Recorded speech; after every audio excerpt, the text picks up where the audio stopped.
نسوي كنا في وجيرة عشنا نحكي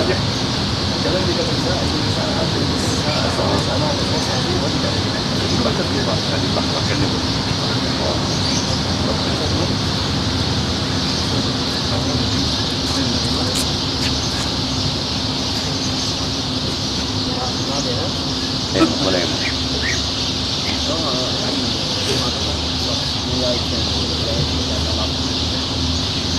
يلا روح ما ننسى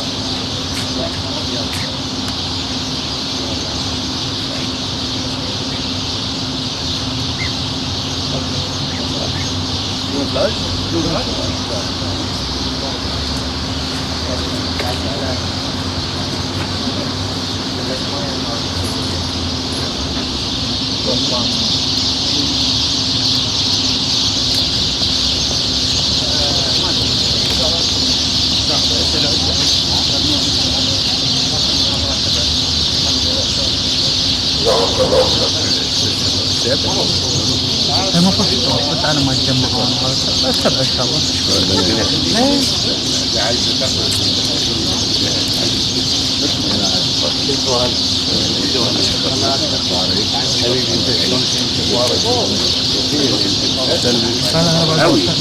والله العظيم لا والله تمام درستهم.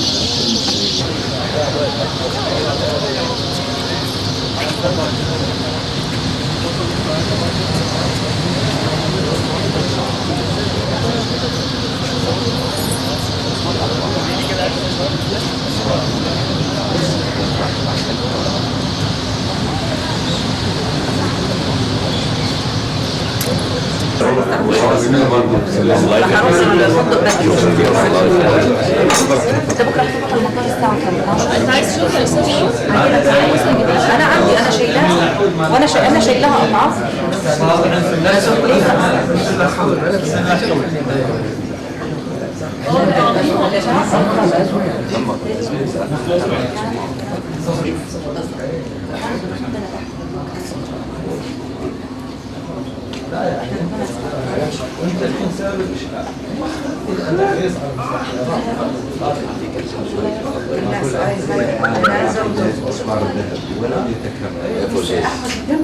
تعال يا حبيبي.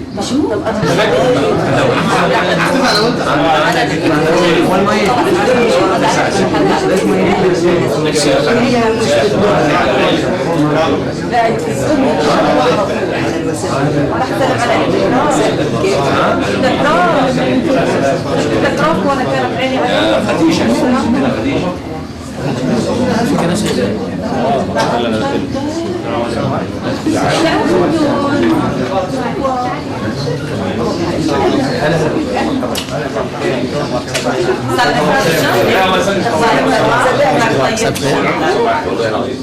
ولا جبتي ولا والمرة دي كانت حط الخمر تكره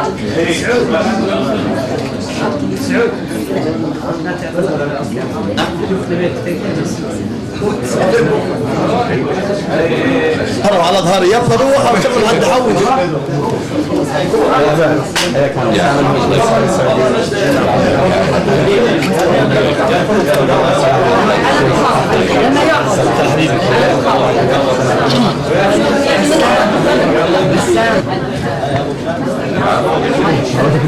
تدخل من هنا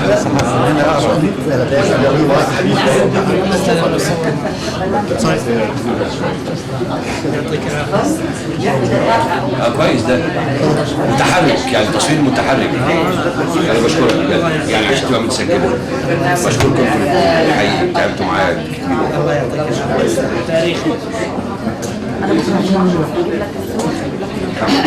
بنت عبد مين والله مش انا ما كان كلمة في السياسة مين قال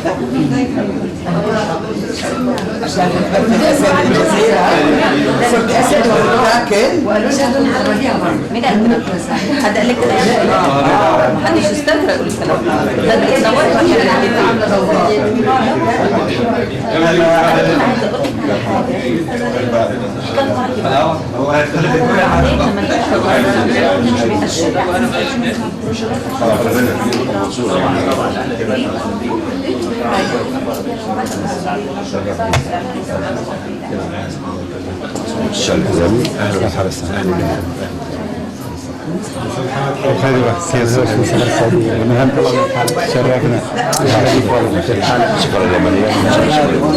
كيف صحة؟ شكرا تمام ان شاء الله. نروح الكوكبان يا اخي انا من الليله.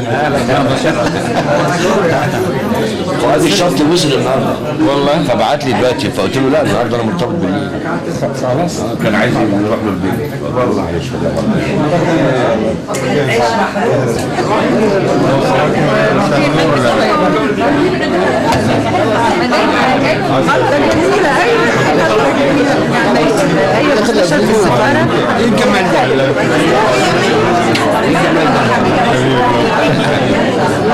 صورنا والله مع استاذ نور. استاذ هلا حبيبي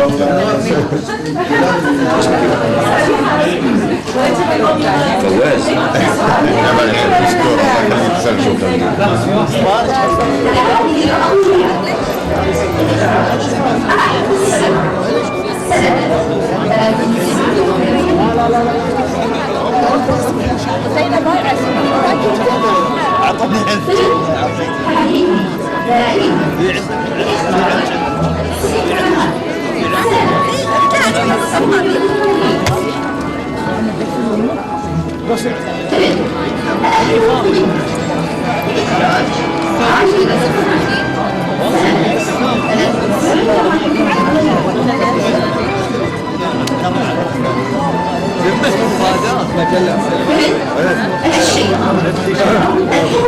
تبعت على الشرافة الوطني اللي خلصنا بموتك.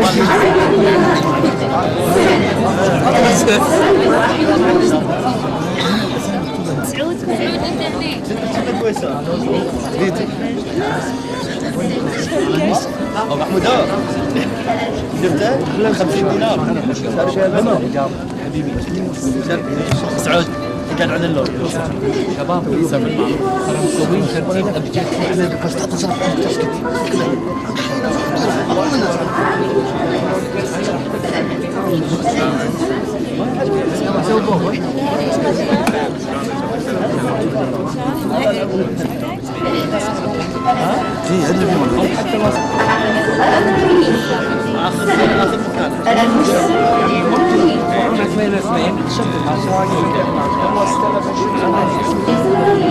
حد تاني اصله قال له الامين العام وصل، مين يعني خلاص ماشي.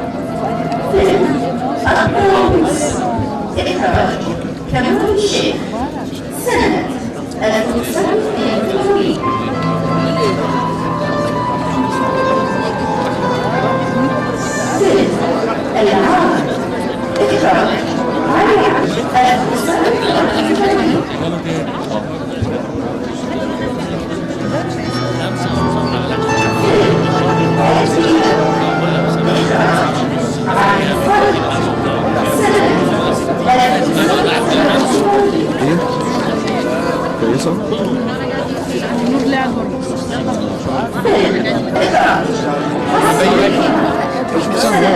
زوم صور لي سكوب انا قاعد اسوق رئيس الوزراء إخراج أحمد السبعة سنة 1984. بدر الرفاعي الأمين العام للمجلس الوطني للثقافة والفنون والآداب، السيد منيف الحربي رئيس مجلس إدارة الكويت للسينما،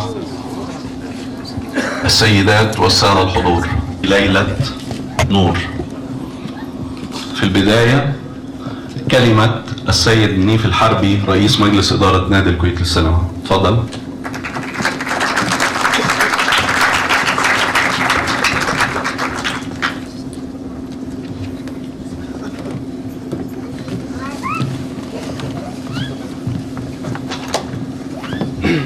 بسم الله الرحمن الرحيم.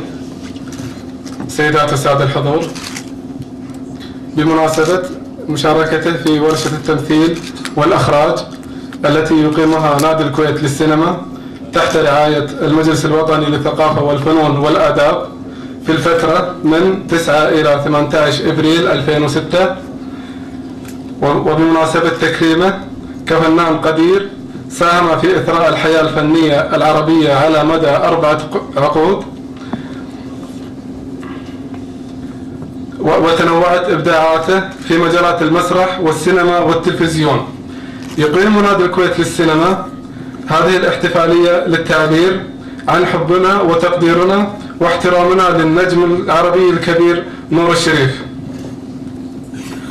وخلال أكثر من ربع قرن أقام نادي الكويت للسينما العديد من الفعاليات السينمائية، منها أسابيع لأفلام للسينمات المختلفة، ومنها إقامة الندوات وتنظيم الدورات والورشات المتخصصة لتنمية المهارات السينمائية لمحبي وعشاق الفن السابق. واليوم حينما يكرم نادي الكويت للسينما نور الشريف، إنما يكرم كل فنان عربي جاد أخلص لفنه والتزم بهموم عصره، واستطاع أن يكون قدوة ونموذجا يحتذى به على مستوى الوطن العربي. وخلال رحلته الفنية استطاع نور الشريف أن يؤسس له شخصية سينمائية لها ملامح واضحة، واستطاع أيضا أن يقدم للمسرح مجموعة متميزة من الأعمال ستبقى طويلا في ذاكرة المسرح العربي. هذا غير أعمال التلفزيونية الراقية التي قدمت الدراما الاجتماعية والدراما التاريخية. إن أي مراجعة فنية لسينما نور الشريف وأي مرور على ملامح البطل الذي قدمه في أفلامه التي تقارب 170 فيلما، إنما هي مراجعة أيضا للتاريخ الاجتماعي والسياسي والاقتصادي للمجتمع المصري خلال 4 عقود، وهي في جزء كبير منها مراجعة أيضا للتاريخ السياسي والاجتماعي للحياة العربية بشكل عام. نشكر الفنان نور الشريف الذي اقتطع من وقته المزحوم ليعطي خبرته إلى كل من يحتاجها من الفنانين الشباب، ونرحب به أيضا ضيفا غاليا على أرض الكويت الحبيبة. وكل الشكر للمجلس الوطني للثقافة والفنون والآداب، وعلى رأسه الأمين العام السيد بدر الرفاعي الذي قدم كل الدعم لإنجاح هذه الورشة. وكل الشكر لشركة سيني كلاب سينسكيب وشركة سكوب سنتر وشركة بوابة الصحراء وشركة فينوس على جهودهم المخلصة، وشكرا لكم جميعا وإلى اللقاء.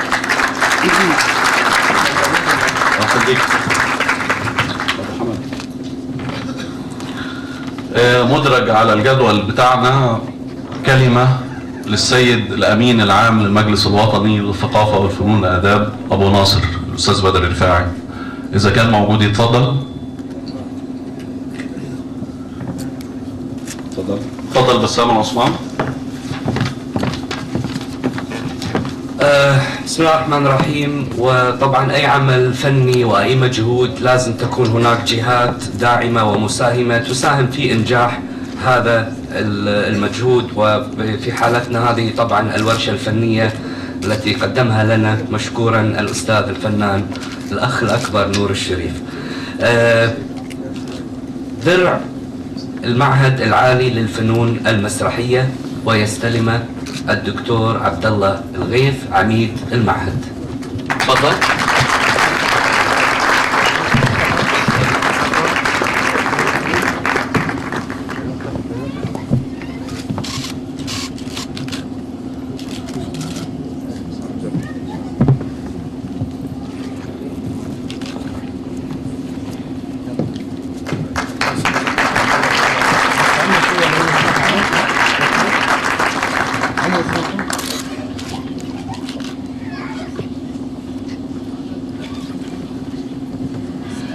أيضا من المساهمين في إنجاح مشروع نادي الكويت للسينما شركة سينسكيب. الدرع يستلمه السيد هشام الغانم نائب رئيس مجلس إدارة شركة سينسكيب. تفضل.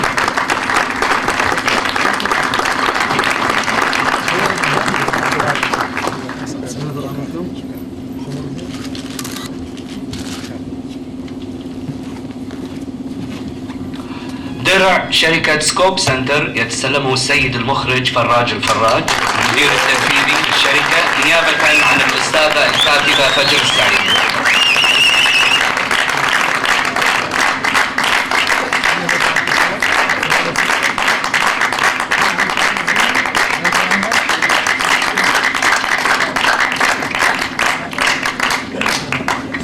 درع شركة بوابة الصحراء للإنتاج الفني تتسلمه السيدة ديما الأنصاري ممثلة الشركة ونيابة عن الدكتور فهد الراشد والمخرج وليد العوضي. سيدة ديما.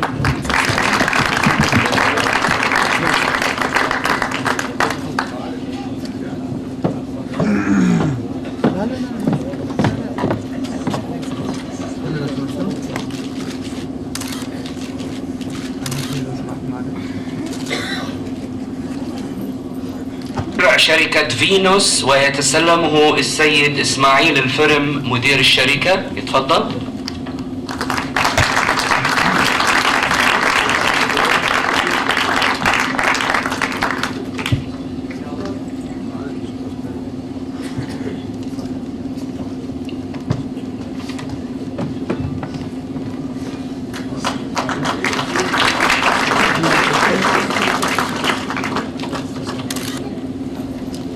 عودة مع الأستاذ عماد النويري مدير نادي الكويت للسينما. تفضل أستاذ عماد.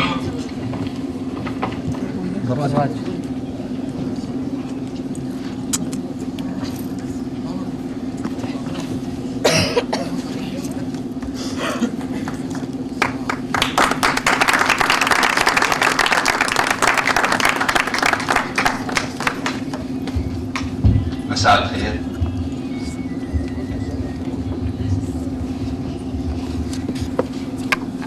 حقيقة تكريم نور الشريف بشكل أو بآخر يعني تكريم السينما العربية، ويعني بين أمور أخرى تكريم الفنان العربي الملتزم والمبدع والمثقف. لم يكن في يوم من الأيام الفنان نور الشريف محسوبا كممثل، ولم يكن في يوم من الأيام نور الشريف محسوبا على السينما المصرية.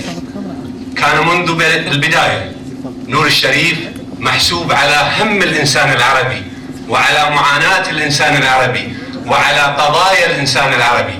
نور الشريف نموذج للفنان المثقف، الفنان القريب من القراءة، الفنان الذي لا يترك كتاب إلا ويكون له علاقة فيه، كتاب في المسرح، كتاب في السينما، كتاب في الرواية، كتاب في القصة. ولهذا نور الشريف لا يمكن أن يحسب على السينما، نور الشريف يحسب على شريحة المثقفين العرب، على الكتاب وعلى المبدعين وعلى الفنانين التشكيليين. ومن يقترب من نور الشريف سيجده محسوبا على الإنسان، لأن نور الشريف مبروك كبيرة لنادي الكويت للسينما على هذه التظاهرة الفنية. لم تكن الدورة تخص نور الشريف، ولم تكن الدورة تخص نادي السينما، الدورة كانت تخص الساحة الثقافية والفنية في الكويت. ونور الشريف بقدر ما انتمى لهذه الدورة انتمى إلى جميع البيوتات المثقفة بالكويت، وانتمى إلى جميع الإعلام الكويتي. ويجب أن أقول حقيقة تحية وكمثقف وكزميل وكصديق للكويت وكصديق لقضايا الكويت. باسمكم جميعا نتوجه بالشكر الجزيل إلى كل الذين ساهموا في إنجاح هذه الدورة، وبالتأكيد منهم الأولاد والزملاء البنات هذه التظاهرات الجميلة. شكرا.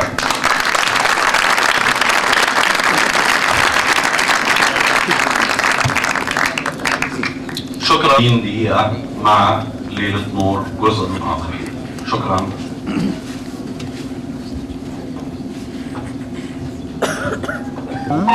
أدري.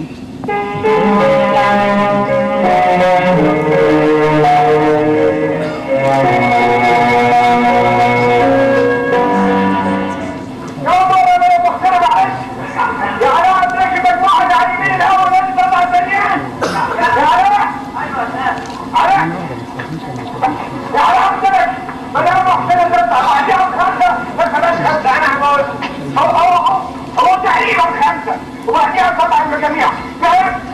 طبعا يا استاذ، طبعا يا استاذ، امال ليه كله غلط؟ صحصح معايا، لازم مش هطلع المشهد الليله.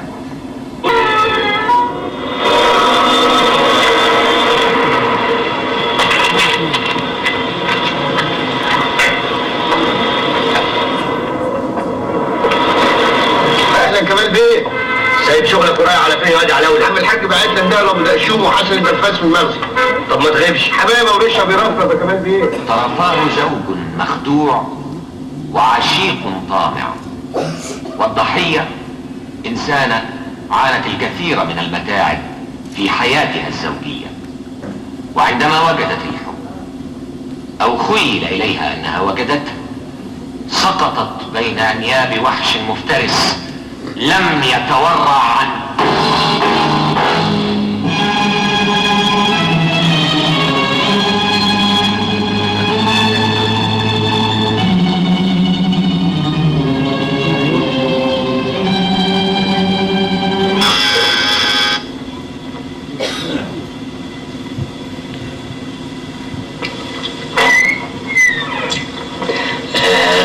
نور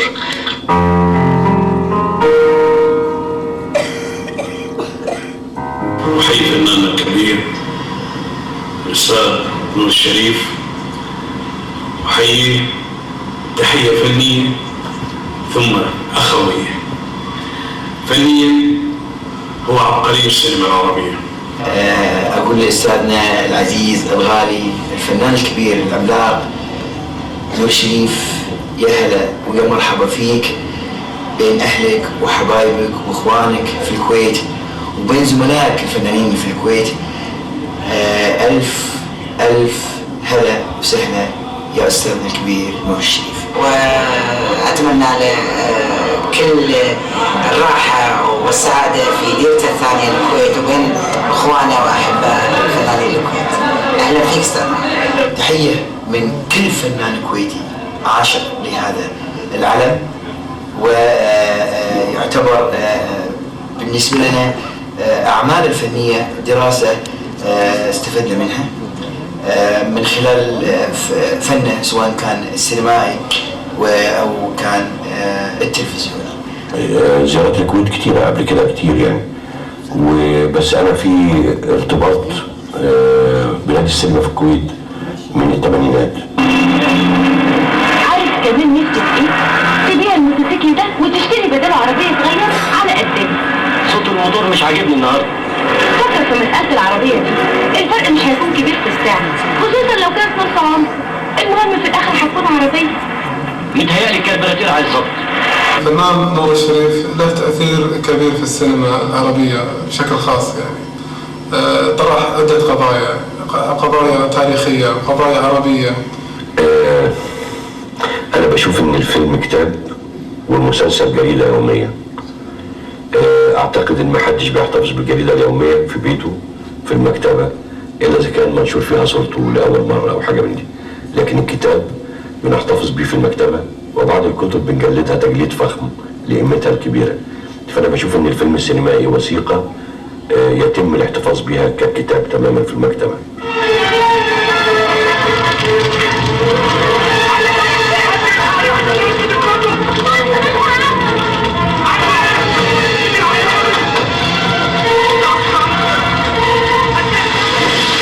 تعالى يا عم، خليك معانا سيبني.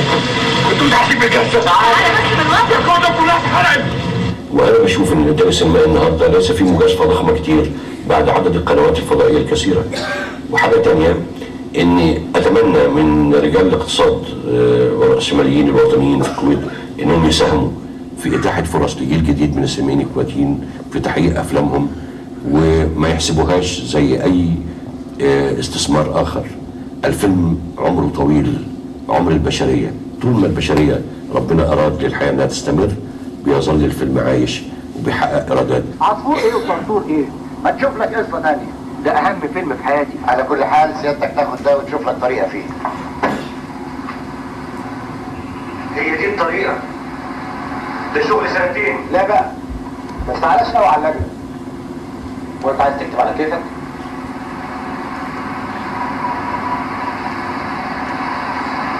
امال اكتب على كيفك انت؟ وكمان لا يوجد رهان او وصفه او تركيبه للنجاح التجاري. يعني في كتير من الافلام زي قصه حب لاف ستوري الامريكي ده اتعرض كده بالصدفه فحقق اعلى ايرادات وقتها. وكليوباترا بكل نجوم العالم، واليزابيث تايلور وريتشارد بيرتون بملايين الدولارات، افخم الديكورات، لم يحقق شيء. فالتفكير المادي بان هناك وصفه للنجاح التجاري غير حقيقيه. وبناشد الدوله في الكويت وبناشد الرأسمالية الوطنيه في الكويت انها تدعم السينمائيين الكويتيين. في المسرح اتذكر لها مسرحيه يمكن ما يحضرني اسمها، لكن كانت تمثل قدام الفنانه وكانت وقتها فنانه بعدها ناشئه منى زكي.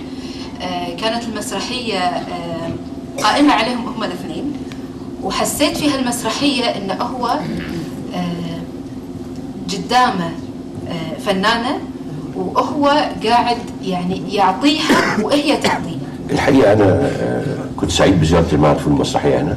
وكمان بيلعب في الفريق الثاني، وايضا ابو خليفه بنشوفه بيعلم فريقه رقصه الجوري.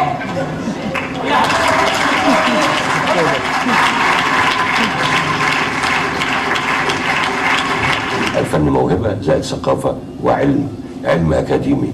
التكنولوجيا تقدمت وقدمت خدمات فظيعه جدا تساعد المبدع الانسان البشري على انه يجسد افكاره بشكل افضل. بس هذه التكنولوجيا الحديثه لابد لها من علم، لابد الفنان اللي بيشتغل يكون على درايه بيها، لابد والاهم للكاتب والممثل والمخرج ومهندس الديكور والمونتير والمؤلف الموسيقي وكل عناصر العمل السينمائي ان يكون عندها ثقافه شامله. واخص بالذكر المخرج والكاتب لابد ان يكون شمول المعرفه. هو ما حصلش، كان لازم تطلع على المسرح لابس على الاخر ويعرفوا الناس انك كنت بتمثل الدور مش شعرك حقيقي. احنا دايما كده نيجي على الهيفا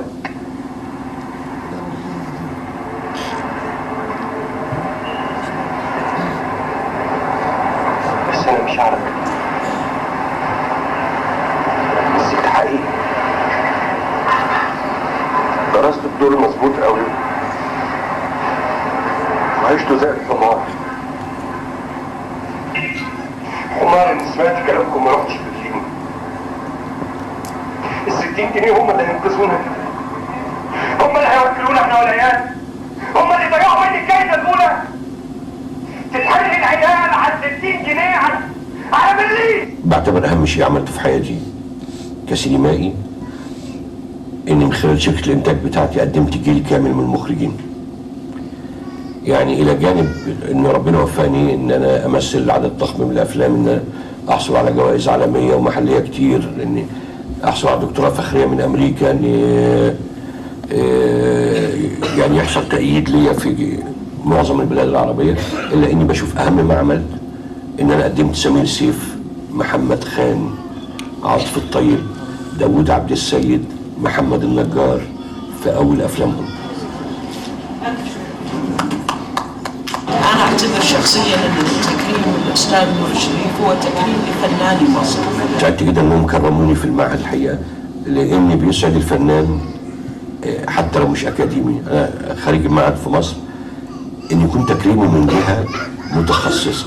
تكريم الفنان نور الشريف أنا أعتقد أنه تكريم الحركة الفنية العربية ككل، كانت له مساهمات كبيرة وورش عمل ساهم فيها وحاول تدريب الكثير من الشباب ودفعهم والاهتمام فيهم.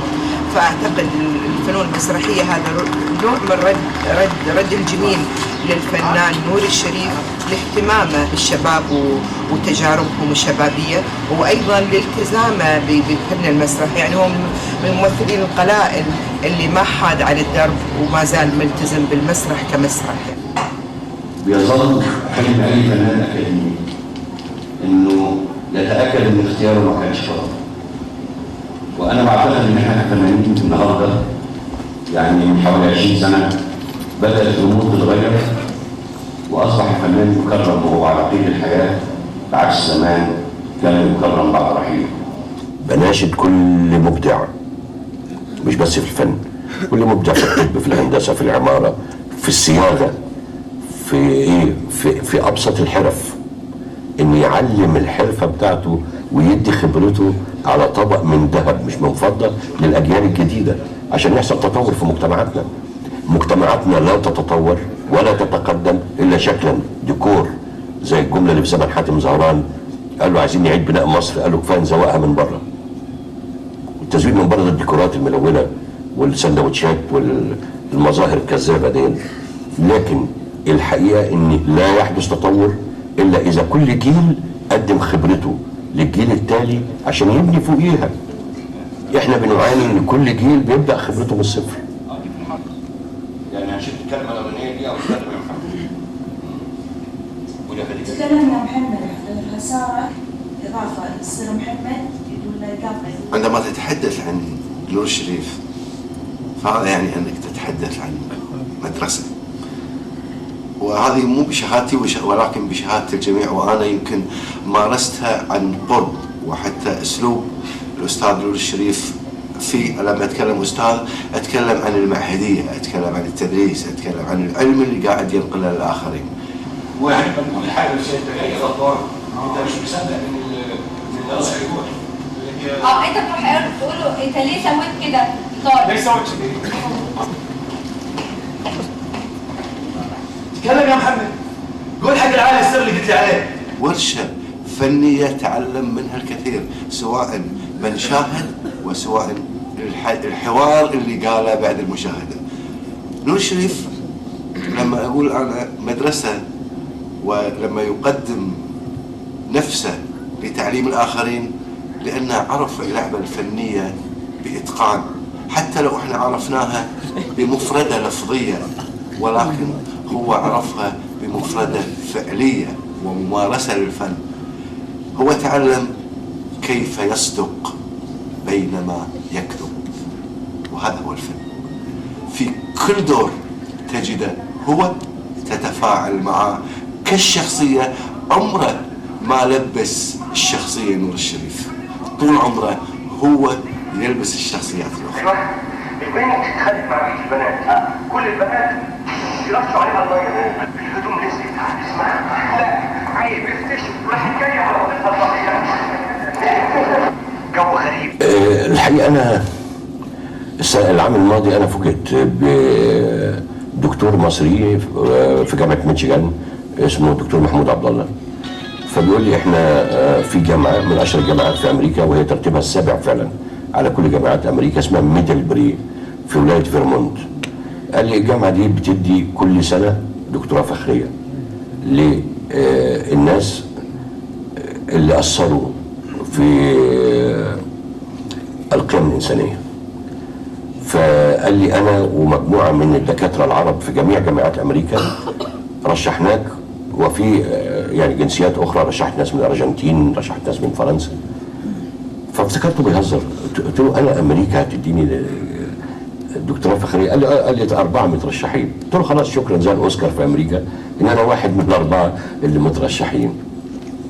قال لي لا بجد، ولا هكلمك بعد 3 اشهر. فوجئت بعد 3 اشهر اني بيكلمني، قال لي مجلس اداره الجامعه اختارك انت يدوك السنه دي الدكتوراه الفخريه في الاداب والفنون. انا اندهشت الحقيقه، فرحت جدا بس اندهشت، لان فن الممثل فن تابع مش فن اصيل. يعني مش هو الكاتب، مش هو المخرج، هو مؤدي جوه العمل. فنص الدكتوراه اللي مكتوب لي انا اسعدني بطريقه لا تتصوروا قد ايه، ان خلوا المؤدي المنفذ لنص الكاتب وملاحظات المخرج ان له دور ابداعي مؤثر جدا جدا جدا في وجدان الناس وثقافتهم. فانا بعتبر ان ده كان اكبر تتويج ليا، وخصوصا ان انا يعني معروف موقفي من السياسه الامريكيه، مش من الشعب الامريكي. لا، السينما الامريكيه انا بعشق السينما الامريكيه، وهي